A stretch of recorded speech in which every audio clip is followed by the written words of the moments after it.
시편 57편 1절에서 11절 말씀입니다.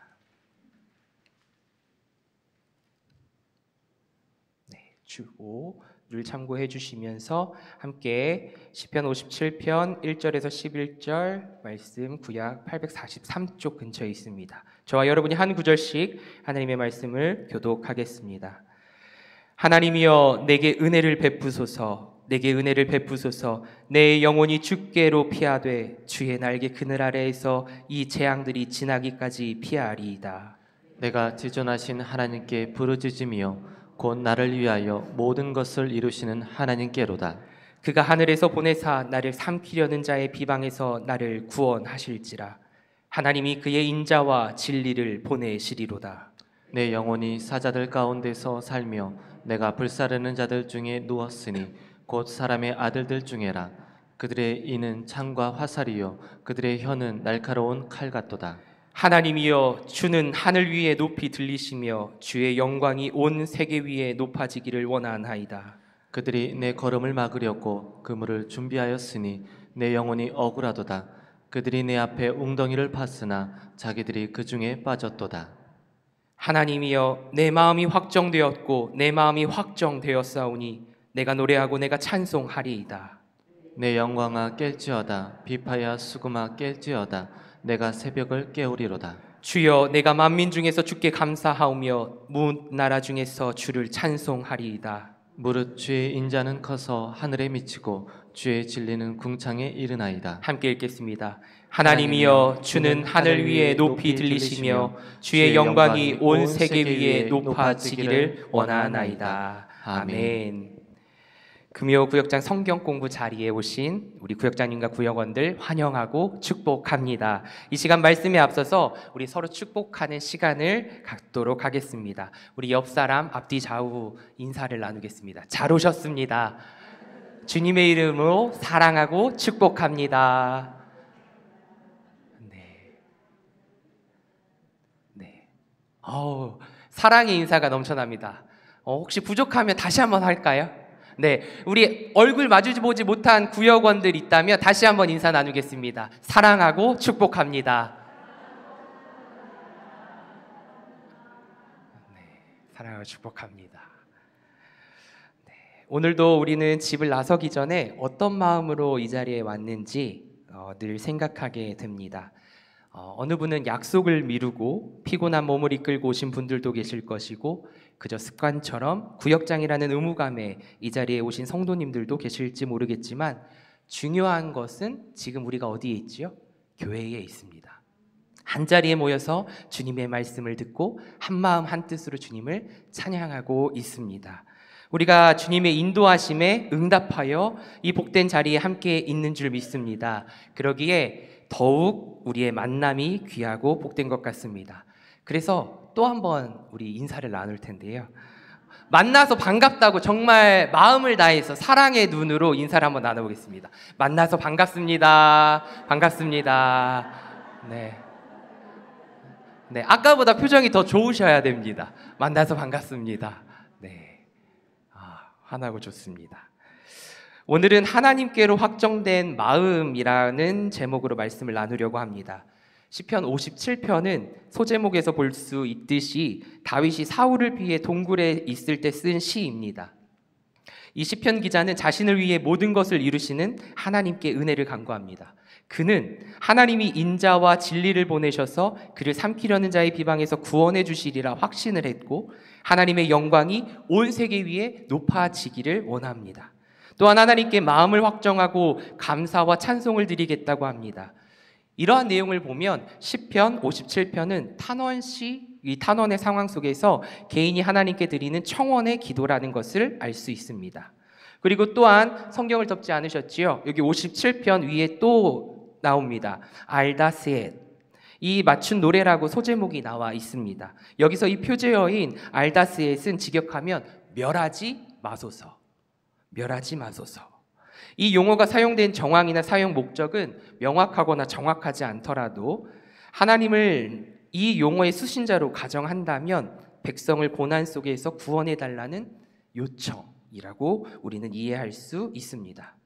즉 이 시편은 내용을 따라 고난 중에 하나님께 드리는 탄원 기도입니다. 때로는 우리도 캄캄한 동굴과 같은 궁지에 처할 때가 있지요. 생각지 못한 갑작스러운 고난과 슬픔을 경험할 때도 있습니다. 동굴에 들어가면 갇힌 것 같고 빛이 보이지 않는 어둠 속에서 절망할 수도 있습니다. 그래서 이규현 목사님의 담대함이라는 책은 이렇게 말합니다. 제가 읽어드리겠습니다. 우리가 살아가면서 보통 두 가지를 후회한다고 합니다. 무언가를 하고 나서 괜히 했다라는 후회를 하기도 하고, 하지 않고서 그때 그것을 했어야 하는데 라고 후회를 하기도 합니다. 해도 후회를 하고 하지 않아도 후회한다는 것입니다. 그런데 생각해 보면 해서 후회한 것보다 하지 않아서 후회한 것이 더 많습니다. 당시에는 하지 않은 이유가 수만 가지, 수백 가지여서 당연하게 여겨지고 그렇게 판단하고 결정하였지만 시간이 흘러 후회하는 것으로 남게 되는 것입니다. 하나님의 소리가 아니라 자기 내면의 소리에 귀 기울이는 사람은 하지 않을 이유를 찾습니다. 그러나 하나님의 소리에 귀 기울이는 사람은 반대로 해야 할 이유를 찾습니다. 믿음은 세상을 바라보는 눈을 교정시키기 때문입니다. 즉, 믿음은 적극적으로 살게 하며 도전적으로 살게 하며 그리고 부정적이기보다는 긍정적으로 살게 한다는 것입니다. 그렇다면 서두에서 언급한 이 동굴, 그 동굴이 하나님이 우리를 위해 준비하신 사랑의 보호처라고 우리는 고백을 다윗은 알았고 깨달았습니다. 사울을 피해 도망쳐 들어간 그 동굴이 하나님의 사랑의 날개라는 것을 다윗은 깨달은 것입니다. 그래서 오늘 말씀을 통하여 우리가 지금 한 치 앞도 보이지 않는 깜깜하고 어두운 동굴 안에 있다면, 우리 성도님들 그런 상황에 있다면 실제로는 그것이 하나님의 품 안일 수도 있다는 믿음의 고백을 드리기를 소망합니다. 그래서 모든 상황 가운데서도 시인이 고백한 것처럼 불안하지 않고 오히려 하나님께 확정되었으며 찬양하며 나아가기를 간절히 소망합니다. 먼저 배경을 이야기를 우리 함께 읽어보도록 하겠습니다.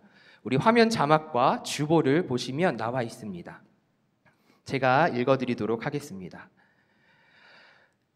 56편과 57편은 모두 하나님이여 내게 은혜를 베푸소서라는 간구로 시작합니다. 둘 다 다윗이 고난을 받던 시기에 지은 탄원시로 본문인 57편은 간구와 신앙이라는 측면이 좀 더 강조됩니다. 다윗은 사울에게 쫓기느라 초긴장 상태며 만일 사울의 군대에 발각이라도 되면 즉시 처형당할 상황입니다. 다윗은 주의 날개 그늘이라는 표현을 사용하는데 이는 시편 여러 곳에서 하나님의 보호 혹은 하나님의 보호가 있는 곳을 가리킵니다. 이 하나님의 보호는 마치 닭이나 새가 자신의 날개를 펴서 새끼를 비바람으로부터 보호해 주는 것과 같습니다. 다윗은 그의 생애에서 두 차례 동굴에 숨었습니다. 한 번은 시편 142편의 배경이 되는 아둘람의 굴이며 또 다른 한 번은 본문의 배경이 되는 엔게디에 있는 굴입니다.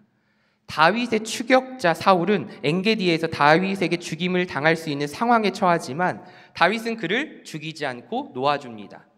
다윗은 모든 상황을 허락하신 하나님이 자신을 보호하시고 도우심을 찬양합니다. 네, 이게 배경입니다. 1절을 보면 시인은 주의 날개 그늘 아래에서 재앙들이 지나기까지 피하겠다라고 고백을 합니다. 우리 1절의 말씀을 다 함께 다시 읽어보겠습니다. 시작. 내게 은혜를 베푸소서, 내게 은혜를 베푸소서. 내 영혼이 주께로 피하되 주의 날개 그늘 아래에서 이 재앙들이 지나기까지 피하리이다. 아멘. 인생의 재앙들이 거센 비바람처럼 몰아쳐도 하나님의 임재 아래에서 폭풍우를 피하겠다라는 다윗의 고백입니다. 기적적으로 어려움 속에서 살아남은 다윗은 그 모든 환난에서 자신이 살아남은 것은 주의 날개 아래, 그 그늘 아래에 피했기 때문이라고 확신을 합니다. 실제로 다윗은 사울을 피해 더 좋은 동굴을 찾아다닌 것이 아니라 하나님의 그늘 아래에 거했습니다. 사울이 다윗을 잡을 수 있었던 이유는 다윗이 희대의 도망자여서가 아니라 하나님의 날개가 다윗을 보호했기 때문이었습니다. 다윗은 하나님이 자신을 삼키려는 자의 비방에서 하늘로부터 구원하시는 은혜를 베푸실 것을 확신했어요. 믿었습니다. 그리고 찬양으로 고백했습니다. 하나님이 당신의 인자와 진리를 보내셔서 당신의 백성을 보호하신다는 것을 다윗은 깨달았고 알았습니다. 이처럼 환난 중에 주님께 피할 때 하나님은 특별한 은혜를 베푸십니다. 튼튼해 보이는 동굴을 여러분의 피난처로 삼지 마시고 하나님을 여러분의 피난처로 삼으십시오. 아무리 은밀한 동굴도 원수의 칼을 막아주지 못합니다. 오직 하나님, 그 하나님의 날개 아래에서 우리는 진정으로 안정함을 잊지 말아야 합니다.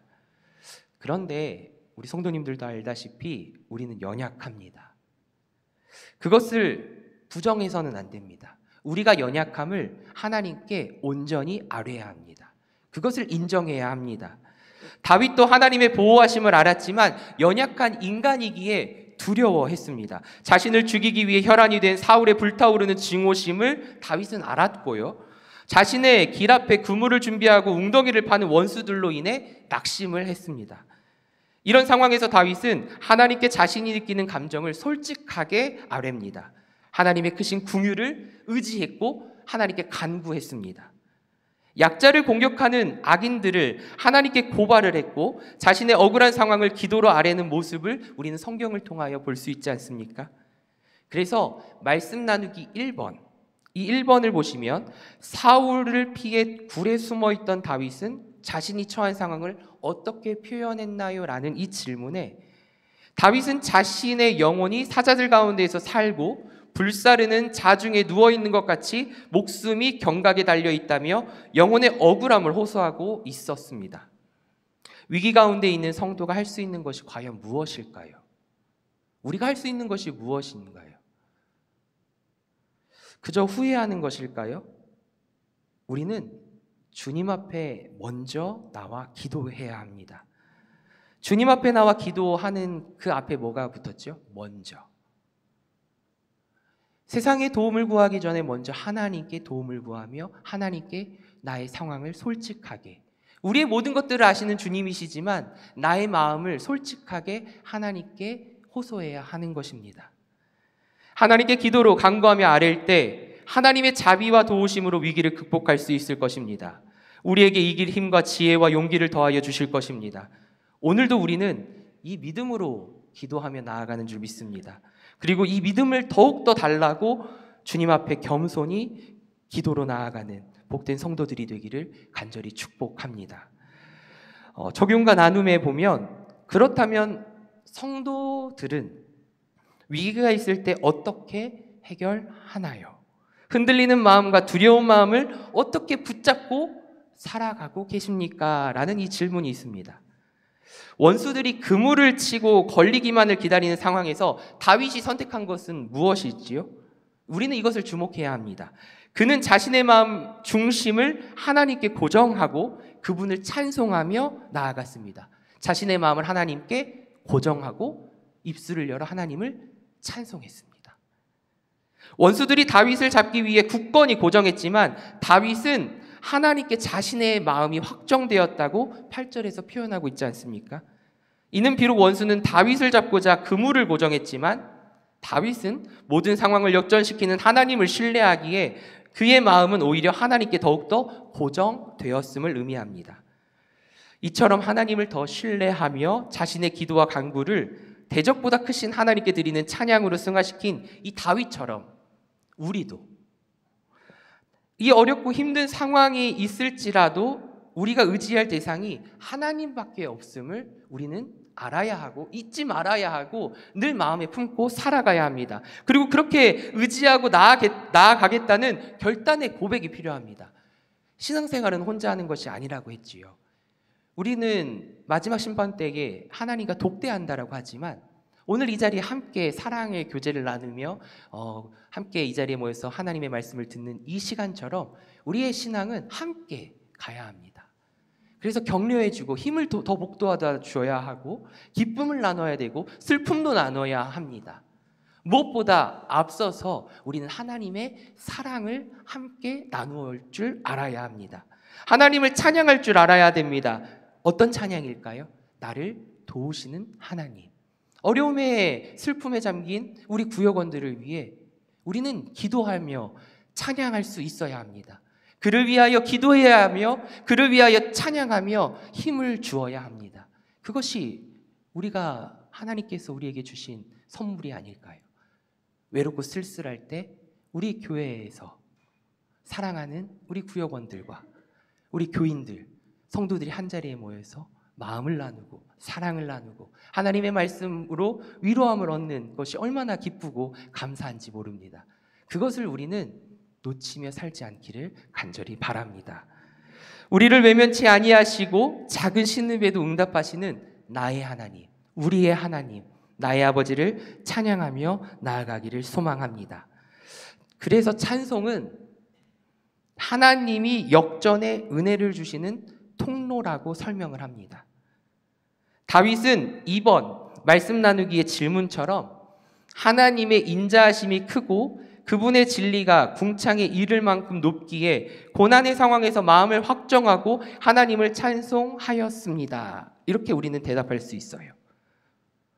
시련과 역경 가운데 놓인 다윗이지만 지금까지 하나님만 의지하며 충실하게 살아온 것처럼 나는 앞으로도 하나님만 찬양하기로 결단하고 있는 것입니다. 다윗은 그렇게 했습니다. 내가 어떠한 상황에 놓여 있을지라도 지금 이전에 내가 하나님을 경배하고 찬양하고 의지했던 것처럼 앞으로도 그리할 것입니다라고 고백하고 있는 것입니다. 다윗은 교만하여서 하나님의 백성을 대적하는 이 악인들을 하나님 손에 맡겼고요. 자신은 언제나 그랬듯 마음을 주님께 고정하고 신뢰함으로 하나님이 자신을 보호해 주실 것을 확신하며 나아갑니다.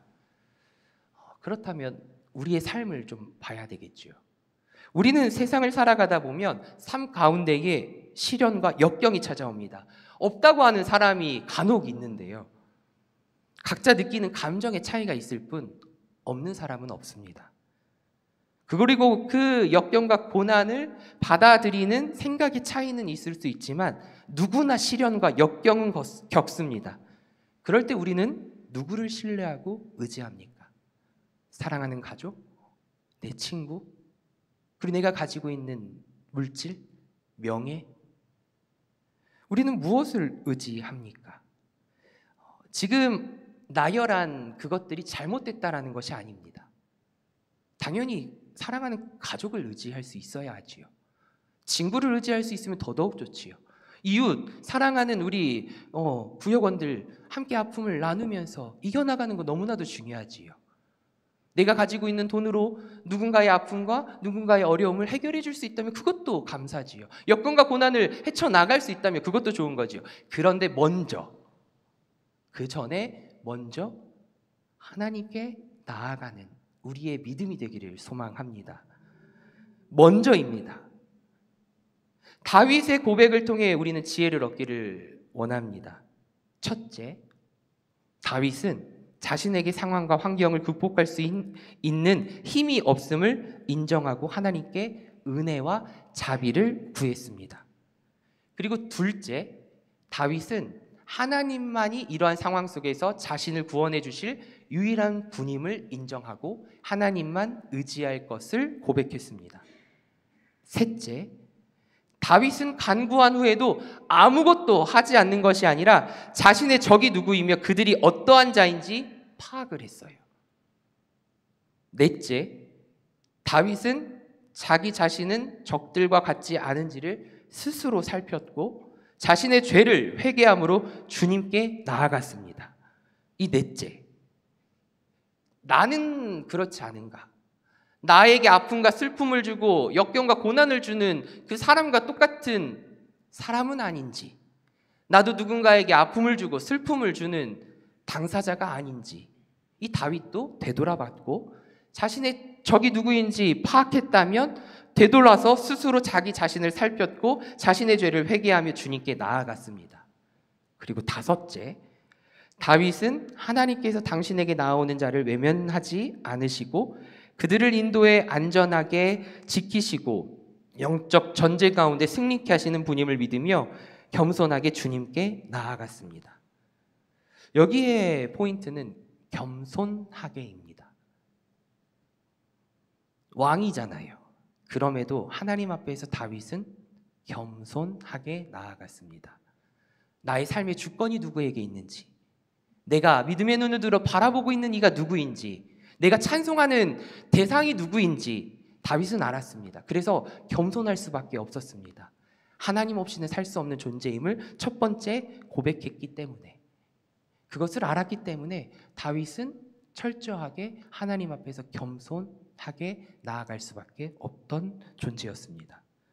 여섯째, 다윗은 하나님께서는 원수들의 계획과 괴계에서 다윗을 건지실 뿐 아니라 그들이 파놓은 웅덩이에 스스로 자멸케 하시는 분임을 확신을 했습니다. 그리고 마지막 일곱 번째, 다윗은 마지막으로 자신이 가야 할 길을 인도해 주실 하나님께 마음을 확정하고 고정을 하고 하나님의 구원하심을 마음껏 찬양했습니다. 말씀을 정리합니다. 세상이 줄 수 없는 평안 그리고 기쁨, 이것은 오직 주님께 있습니다. 아멘. 로또에 당첨됐다고 생각해 보시면 기쁘지요? 잠깐 기쁜가요? 저는 조금 더 기쁠 것 같아요. 돈 다 쓰기 전까지는 좀 기쁠 것 같긴 합니다. 됐다 하고 그 기쁨이 사라지진 않을 것 같습니다. 그리고 사랑하는 사람을 만났을 때도 기쁘지요? 그리고 사랑하는 자녀가 또 자녀를 낳았을 때도 기뻐하셨을 겁니다. 그 기쁨은 너무나도 기쁘지만 아까 말씀하신 것처럼 이 잠깐이 이 세상에서 누릴 수 있는 제한적인 기쁨이라 한다면 세상이 줄 수 없는 참된 평안과 기쁨은 오직 하나님께서 주십니다. 모든 역경, 모든 어려움 속에서도 우리가 찬양할 수 있고 감사할 수 있는 그 힘, 그 믿음은 오직 주님께 있습니다. 그 믿음을 달라고 우리는 날마다 간구해야 합니다. 왜냐하면 세상은 그렇게 호락호락하지 않기 때문이지요. 한 치 앞을 모르고 살아가는 우리 인생인데, 그런 우리에게 한 발자국 나아갈 수 있는 그 공간을 보여주신다면 우리는 오늘 하루 이 한 발짝만 걸어가면 됩니다. 욕심을 부려 두 발짝 걸어가다가 그 두 발짝 걸어갔을 때 거기가 깊은 웅덩이가 될 수도 있다는 사실.